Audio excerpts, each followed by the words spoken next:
O Homem-Aranha, personagem da Marvel Comics, apareceu pela primeira vez em agosto de 1962 na 15ª e última edição da revista Amazing Fantasy. O super-herói aracnídeo foi criado por 3 monstros sagrados dos quadrinhos, Stan Lee, Jack Kirby e Steve Ditko. Em agosto de 1962, na 15ª e última edição da revista Amazing Fantasy, surgiu um novo super-herói que acabaria fazendo história, o Homem-Aranha. Mas de onde surgiu esse personagem? Como foi seu processo de criação? Muitos detalhes estão obscuros até hoje, mas sabemos que foi essencialmente produto da criatividade de 3 pessoas ou 3 monstros sagrados dos quadrinhos: Stan Lee, Jack Kirby e Steve Ditko. Stan Lee, ou melhor, Stanley Martin Lieber, era naquela altura o editor-chefe e principal escritor da Marvel Comics. Sobrecarregado de trabalho, bolou um método de escrever quadrinhos rápido e interessante. Ele escrevia o roteiro básico da história, normalmente apenas 1 ou 2 páginas datilografadas. Baseado nessas poucas linhas, o ilustrador desenhava toda a revista. Por fim, o lápis chegava às mãos de Lee, que então adicionava os diálogos. Este método, que colocava a toda a estruturação das histórias nas mãos dos desenhistas, rendeu mais tarde inúmeros questionamentos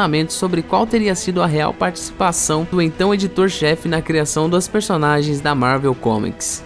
Jack Kirby, como ficou conhecido, ou Jacob Kurtzberg, era o principal ilustrador de super-heróis da Marvel e foi a princípio encarregado de desenhar o Homem-Aranha. Porém, embora tenha participado do desenvolvimento inicial do Escalador de Paredes, ele nunca chegou a ser desenhista regular do herói. Steve Ditko era o principal desenhista de tramas, de mistério e suspenses da Marvel, pouco afeito a super-heróis. Acabou sendo o primeiro e mais importante desenhista do Homem-Aranha. Além de ser um bom ilustrador, ele era um escritor de talento e, ao contrário de Kirby, chegou a ser creditado como co-roteirista em diversas histórias que fez em parceria com Stan Lee. Mas qual foi a participação de cada um na criação do personagem? Bem, todos eles já deram suas versões para os acontecimentos, e a partir delas tentaremos montar o quebra-cabeça que é a verdadeira história do nascimento do Homem-Aranha. Segundo Stan Lee, o Homem-Aranha foi baseado, ao menos em nome, no personagem The Spider, ou Aranha, protagonista de vários contos baratos das revistas Pulps, que Lee havia lido ao longo de sua infância. À exceção do nome, porém, o violento justiceiro Spider não partilha qualquer outra semelhança com o seu quase xará. O tema homem e animal para dominar um super-herói também não era nenhuma novidade, tendo sido usado em personagens como o clássico Batman e até em outra cocriação de Stan Lee da época, o Homem-Formiga. Pouco depois de ter idealizado o personagem, Lee teve uma longa discussão com o dono da Marvel, que na época era Martin Goodman, que não aceitava um herói baseado em uma aranha porque as pessoas odiavam aranhas. Lee, com sua conhecida lábia, convenceu-o a publicar uma história piloto na revista Amazing Adult Fantasy, nome da Amazing Fantasy até o número 14, que estava prestes a ser cancelada. A Amazing Adult Fantasy era uma das revistas de mistério e suspense da Marvel, desenhada por Ditko. No entanto, Kirby, por sua experiência com super-heróis, foi o escolhido para dar forma ao futuro astro. Segundo Lee, sua ideia era a de que o personagem fosse um adolescente comum e não um tradicional herói imponente e musculoso. Entretanto, ao ver as primeiras páginas de Kirby, Lee deparou-se com um novo Capitão América. Não era bem o que ele esperava. Foi então que decidiu chamar Steve Ditko, mais acostumado a retratar o mundo real do que o épico Kirby. Este, porém, ainda desenhou a capa da revista de estreia do personagem. Lee não recorda se o distintivo uniforme foi criado por Kirby ou Ditko, nem maiores detalhes sobre seu surgimento. Não custa lembrar que a memória de Lee estava proverbialmente fraca, uma vez que ele chamou Bruce Banner, o Hulk, de Bob Banner, e uma edição inteira do Quarteto Fantástico. Kirby, porém, questionava diversos detalhes da história de Lee. Segundo ele, o herói era, na verdade, uma reciclagem de Silver Spider, a Aranha Prateada, personagem que foi criado com seu antigo parceiro Joe Simon em 1953, mas foi rejeitado pela editora Harvey Comics. Na época, o conceito de super-heróis estava em baixa. A ideia, 6 anos depois, acabou sendo reciclada para a editora Arc Comics como The Fly, no Brasil, Mosca Humana. Vale mencionar que Simon afirma que Silver Spider foi criado originalmente como Spider-Man, sem o hífen do Spider-Man da Marvel, e que os esboços, os membros dados por Kirby e Ditko, teria sido desenhado por C.C. Beck, desenhista original do Capitão Marvel da Fawcett. Há problemas na versão de Simon, já que Jack Kirby dificilmente conseguiria fazer desenhos de Beck passarem por seus. Os dois artistas eram tão diferentes quanto óleo e água, e os esboços usados por Simon não condizem com a versão que Ditko dá para o uniforme kirbiano do personagem. Afora isso, Kirby alegava ter sido o criador do traje do aracnídeo, embora diversos quadrinistas questionem essa afirmação. Haja vista, a roupa não lembra nenhuma das milhares de vestimentas de super-heróis criadas por ele, mas sim as poucas criadas por Ditko. Insistia também que deixou a série por estar com excesso de trabalho na época.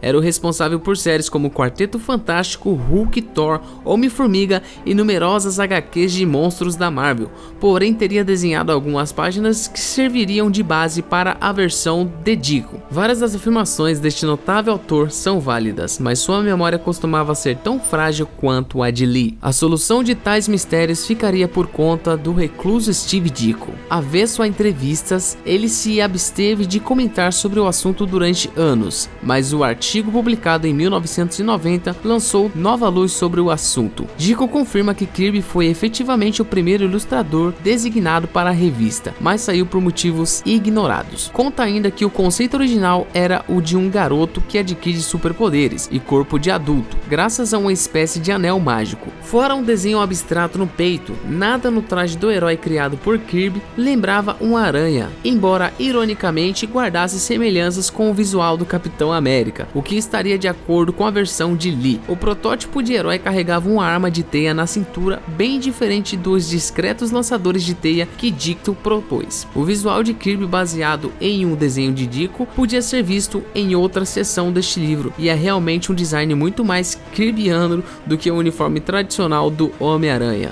Nas páginas desenhadas por Kirby e descartadas por Ditko, o aventureiro criado por seus tios idosos, como o Homem-Aranha que nós conhecemos, é vizinho de uma espécie de cientista maluco, que subentende-se teria sido responsável pelo surgimento de seus poderes. Como mencionado acima, Ditko ignorou toda essa versão, tendo retornado segundo suas próprias palavras ao roteiro original de Lee. Ele refez a história eliminando ideias como a do cientista e a do anel mágico, e criando o uniforme que nós conhecemos hoje, uma mudança significativa e que provavelmente resultou em um personagem bem mais interessante do que a versão de Lee e Kirby. Ditko também desenhava uma capa para a revista Amazing Fantasy XV, que acabou sendo rejeitada por Lee e ironicamente redesenhada por Kirby. Assim, este acabou sendo capista da edição. Embora Amazing Fantasy fosse cancelada após essa edição, o herói atraiu interesse suficiente para ganhar um título próprio, Amazing Spider-Man, que seria coescrito por Lee e Ditko e desenhado por este último até sua saída da Marvel, sem a participação de Kirby, a essa altura já bastante atarefado com outros personagens. Como então definir quem foram os verdadeiros criadores do escalador de paredes? Steve Ditko é quem oferece a versão mais sólida, mas ele ignora quem criou o Homem-Aranha e as razões pelas quais Kirby não foi o desenhista do título. No entanto, é inquestionável que ele criou todo o visual do herói e boa parte dos conceitos da série. Stan Lee foi, sem qualquer sombra de dúvida, o escritor dos marcantes diálogos da série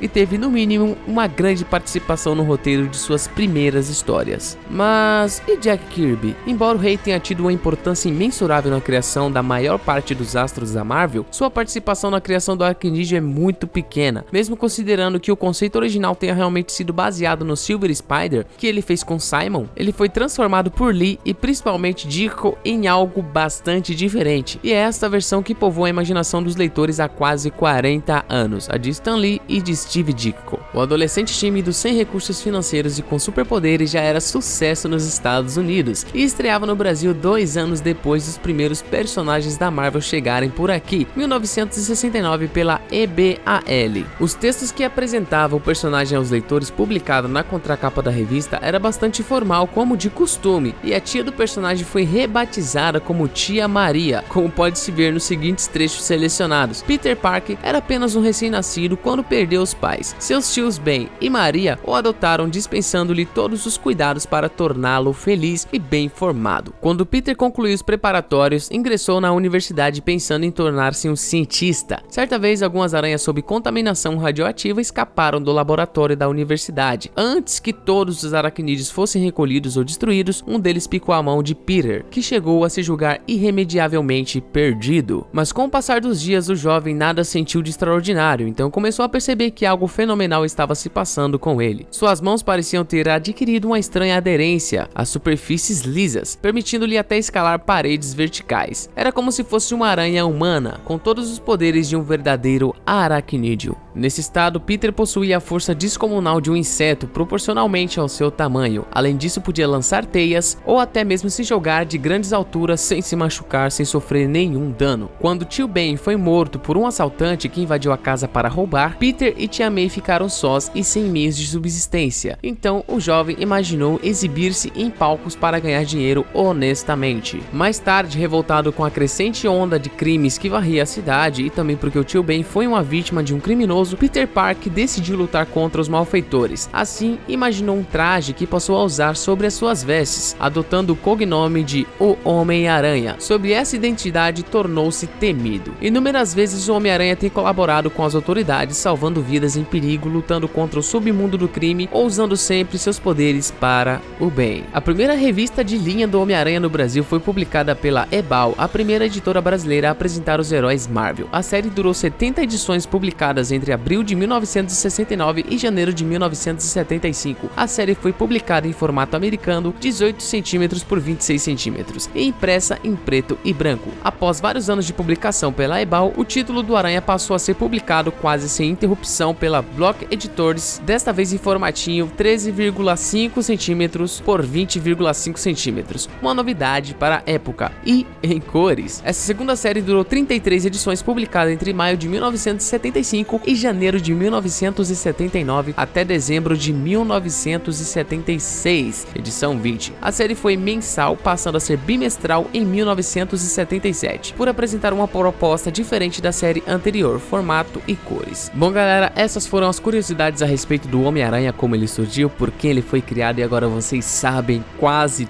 tudo do Homem-Aranha, né? Então, ritual padrão aqui no YouTube, deixa seu like, se você não for inscrito, se inscreve no canal e deixa aqui embaixo o comentário se você quer saber de outro super-herói, qual o surgimento de algum super-herói. Eu vou estar fazendo essa pesquisa a fundo e trazendo pra vocês, beleza? Então nos vemos no próximo vídeo e